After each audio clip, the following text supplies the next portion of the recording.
What if the tools meant to connect us are actually making us more alone? What if chasing outside approval isn't a glitch, but the whole point? And what if the deepest truths about yourself aren't in someone else's highlight reel, but in those quiet, awkward moments you try so hard to escape? This constant digital buzz, this endless scroll, this polished online self, it's not just a distraction, it's actively killing your ability to know yourself. The desperate need to be seen is actually blinding you to the real you, the one hiding underneath. This isn't a small problem, it's changing who we are. We're standing on the edge, and we need to look in the mirror, even when it's uncomfortable. Get ready, because we're about to flip how you think about connection, identity, and your own mind. We're talking about something ancient but terrifyingly new, the unseen contract of algorithmic selfhood. Think of it like this. You've made a secret deal. Your worth, your identity, even your desires, they're all being shaped, approved, and dictated by invisible code. We used to distinguish between real life and the images of it. Now, the image is more powerful than reality. And this isn't just an idea, it's an existential crisis. Social media isn't just a platform, it's a machine designed to manipulate you. Algorithms learn what grabs your attention, what makes you react, and then they feed you more. They create echo chambers, tailored realities that keep you scrolling. This feedback loop trains you to perform a version of yourself that's perfect for digital consumption, not for real life. You're becoming a character in a story written by code, your every move predicted, your desires amplified, all to keep you hooked. This contract is subtle, insidious. It's not just influence, it's a total shift in who controls your self-image. Likes, shares, comments, they become your worth. Your self-esteem is built on the shaky ground of digital approval. The cruel irony, while these platforms promise connection, they breed alienation. You present a perfect version of your life, creating a vast gap between your online act and your real experience. The truth is, in your desperate need to be seen by everyone, you risk losing sight of who you truly are, even to yourself. You become a master of signaling, projecting, performing. But the authentic self, the one beyond the screen, begins to wither, starved of genuine, unmediated interaction. Imagine your mind is this vast, ancient forest. For ages, it thrived on natural cycles.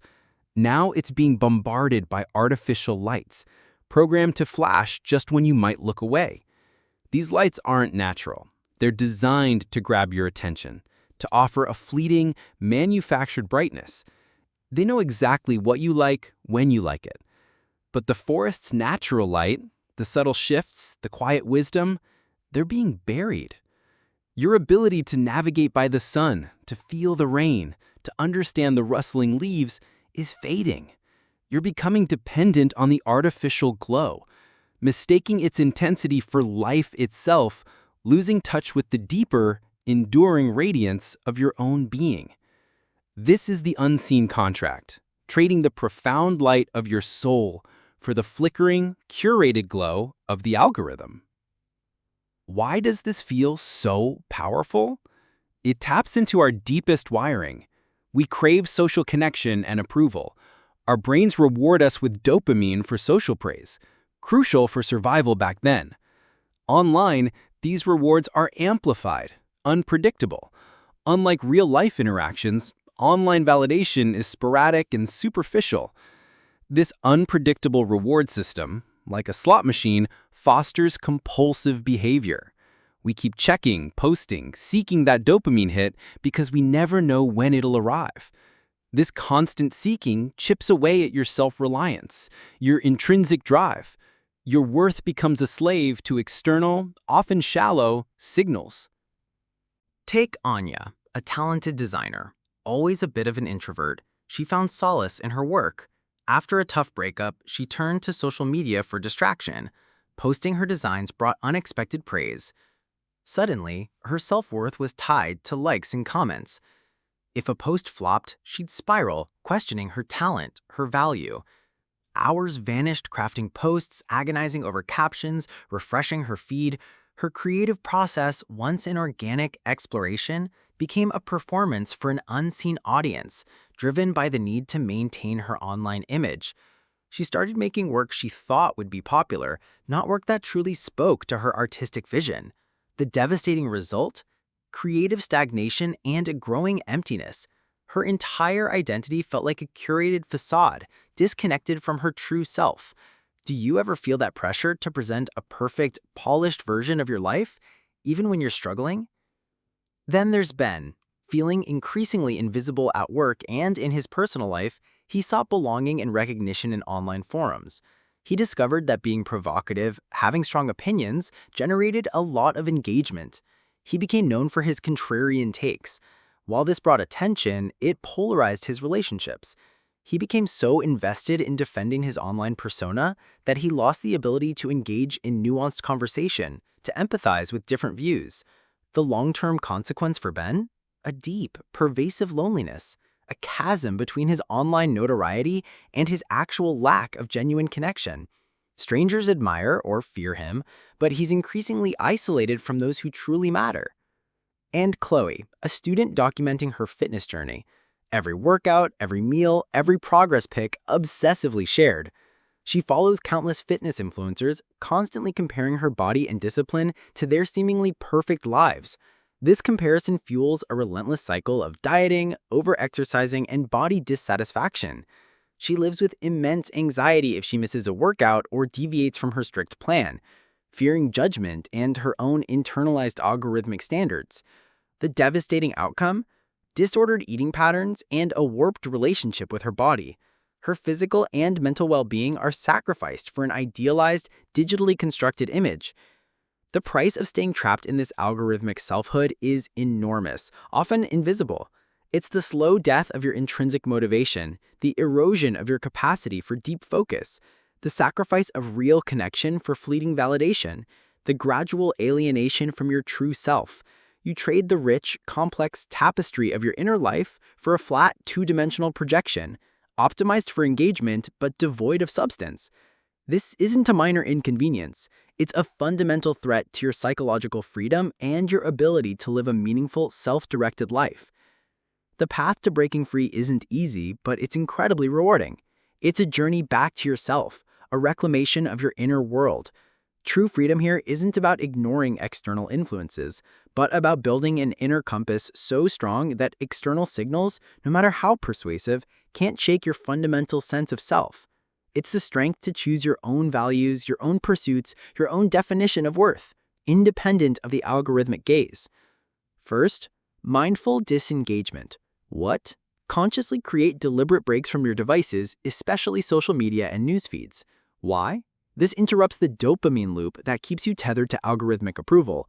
Stepping away lets your brain recalibrate, reducing the craving for external stimuli and allowing your natural curiosity and intrinsic motivation to resurface. It's about reclaiming your attention, your most valuable asset. How? Schedule digital free times each day or week. Maybe the first hour after waking, the hour before bed, or an entire weekend day. During these times, engage in activities that foster presence and self-connection. Read a physical book, go into nature, dive into a hobby, or simply sit with your own thoughts. Challenges? You'll likely feel initial discomfort, restlessness, an intense urge to check your devices. This is withdrawal from the artificial reward system. Recognize these feelings as temporary signs you're breaking the cycle. Second, cultivate inner validation. What? Actively shift your focus from seeking external approval to recognizing and valuing your own internal experiences and accomplishments. Why? This principle directly fights the algorithmic conditioning that tells you your worth depends on external metrics. By practicing inner validation, you build a robust internal locus of control, making you less susceptible to the whims of online opinion. It's about becoming your own primary source of affirmation. How? Keep a wins journal. Record not just achievements, but moments of personal growth, acts of kindness, or times you stayed true to your values regardless of external recognition. Before doing something that might trigger a need for approval, Ask yourself, why am I doing this? What do I gain beyond external praise? Practice self-compassion. Acknowledge your efforts and your inherent worth even on days you feel you haven't performed well. Challenges? This is a deeply ingrained habit to break. You'll encounter moments where the pull of external validation feels overwhelming, especially if you've relied on it for years. It takes consistent effort to retrain your brain to seek approval from within. Third, authentic expression, not performance. What? Focus on expressing your genuine thoughts, feelings, and experiences, rather than curating a persona designed to get a specific reaction. Why? The algorithmic system thrives on performance. By shifting to authentic expression, you starve the system of the manufactured content it craves, and more importantly, you reconnect with your own voice. This fosters genuine connection with others who resonate with your truth, not superficial engagement with a fabricated image. How? When you share something, ask yourself, am I sharing this because it's true for me, or because I want a specific reaction? Practice vulnerability in safe spaces, with trusted friends, family, or even a private journal. If you share online, aim for honesty over perfection. Share your struggles as well as your triumphs. The goal is to be real, not popular. Challenges? This can feel terrifying. The fear of judgment, rejection, or misunderstanding is a massive hurdle. You'll initially get less engagement than when you were performing, which can be disheartening. Remember, the quality of connection, not the quantity of engagement, is the true measure of success here. The difficulty you'll face in adopting these principles isn't a sign of failure. It's a testament to the power of the patterns you're working to dismantle. Every moment of discomfort, every resisted urge is a victory. Pain in this context isn't an enemy to be avoided, but a signal. It signals that you're pushing against the boundaries of your conditioning, that you're growing, that you're reclaiming a very part of yourself. Embrace this discomfort as the fertile ground from which your true self will emerge. In essence, we've explored the profound, unseen contract you've entered into with the digital world. A contract that risks redefining your very sense of self through the lens of algorithmic validation. We've seen how this can lead to a subtle erosion of your intrinsic worth, a performance-driven existence, and a growing disconnection from your authentic self. But the choice, as always, is yours. You can continue to live by the dictates of the algorithm, or you can begin the courageous work of reclaiming your inner landscape, finding validation within, and expressing your true self, not as a performance, but as a declaration of being. What will you choose today? To be a reflection of the code, or to be the source of your own light?